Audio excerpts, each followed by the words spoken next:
Selamat sore teman-teman petani kapulaga.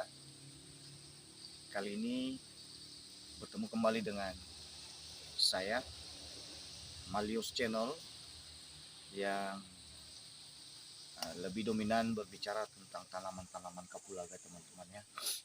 Teman-teman petani kapulaga yang baru dan atau yang sedang ingin membudidayakan kapulaga. Saya ingin berbagi pengalaman tentang apa yang saya alami di kebun kapulaga saya, dan ini rata-rata setiap petani kapulaga teman-teman mengalami hal serupa.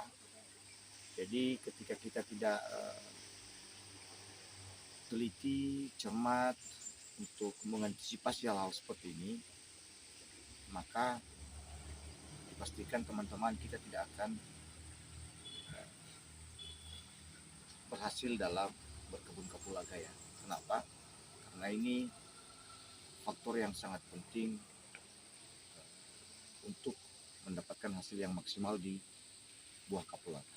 Nah, apa itu pengalaman yang saya mau bagi kepada teman-teman, khususnya atau lebih cenderung kepada teman-teman yang baru ya, pemula ya.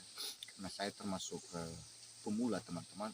Jadi saya masih harus tetap belajar, masih banyak belajar dan menggali terus informasi bagaimana sih untuk mendapatkan hasil yang bagus di usaha kapulaga teman-teman ya.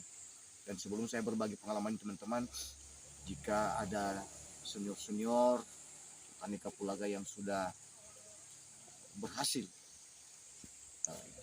dalam budidaya kapulaga, teman-teman tolong support saya. Saya ingin diskusi kepada teman-teman senior yang sudah berhasil. Kenapa?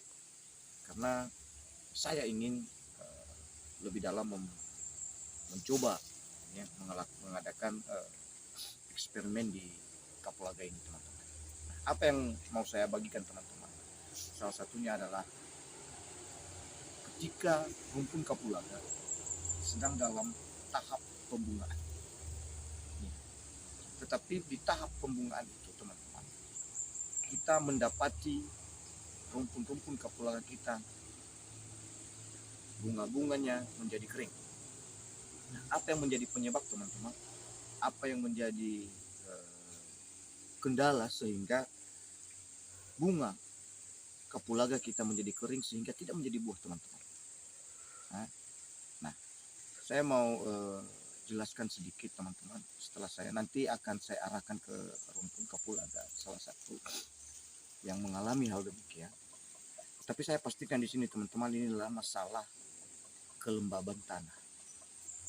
Ini hal yang sangat penting diperhatikan oleh setiap petani kapulaga, khususnya pemula ini teman-teman. Kelembaban tanah sangat penting sekali di saat proses pembungaan. Kenapa? Apabila kita tidak memperhatikan kelembaban tanah, maka hasilnya seperti itu teman-teman, bunga menjadi kering. Nah, apa faktor yang menjadi kendala di masalah kelembaban tanahnya?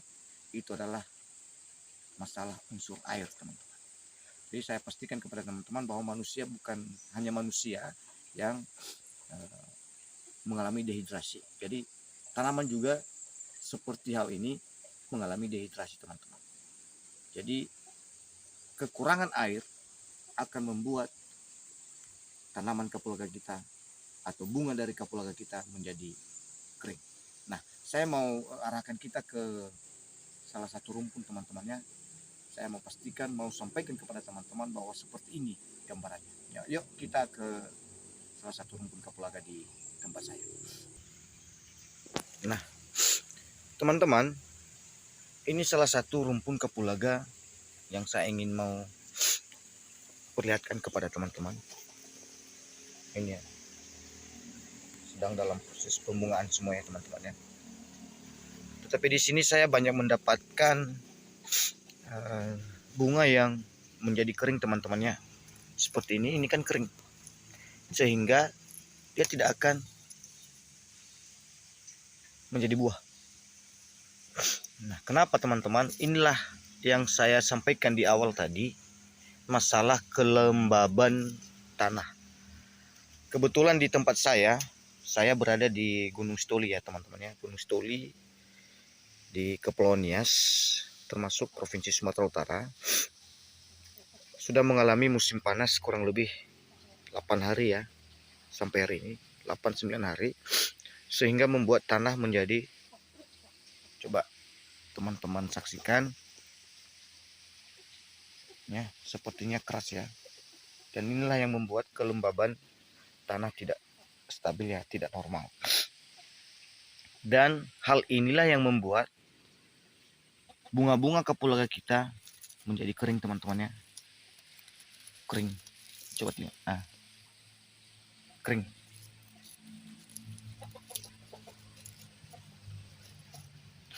Nah, teman-teman, bagaimana mengantisipasi hal ini?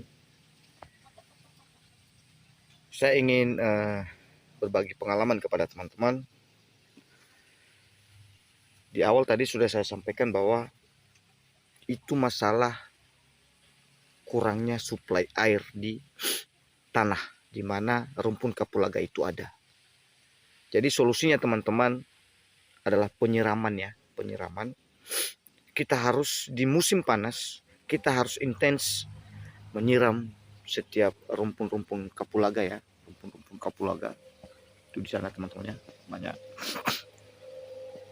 Kita harus menyiram supaya tanahnya bisa kembali normal teman-teman ya, bisa kembali normal. Nah, karena saya berada di dekat ini ya teman-teman, sungai ini, air dekat sekali dengan kebun kapulaga, maka saya sudah siapkan ember ya,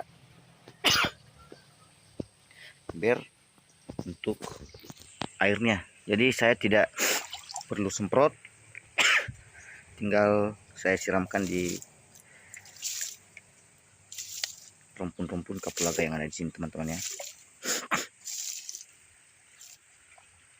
Jadi ini khusus kepada teman-teman yang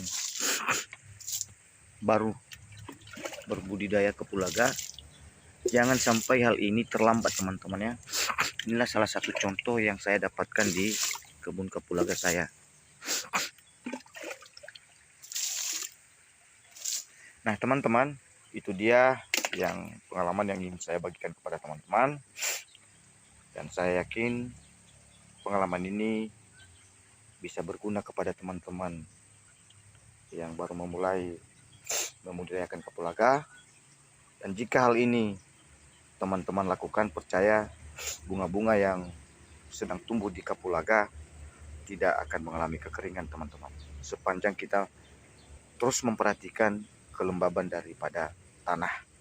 Oke teman-teman, salam sehat, dan jangan lupa silakan support channel ini, berikan komentar, silakan subscribe, dan jangan lupa untuk di like ya teman-teman ya. Dan khususnya kepada teman-teman senior yang sudah berpengalaman dalam kapulaga, sekali lagi saya minta dukungannya. Saya ingin diskusi bagaimana supaya kebun kapulaga saya berhasil teman-teman ya. Demikian saja yang ingin saya bagikan. Sekali lagi terima kasih kepada semua teman-teman yang sudah menonton video ini. Salam sehat, salam dari Malios Channel.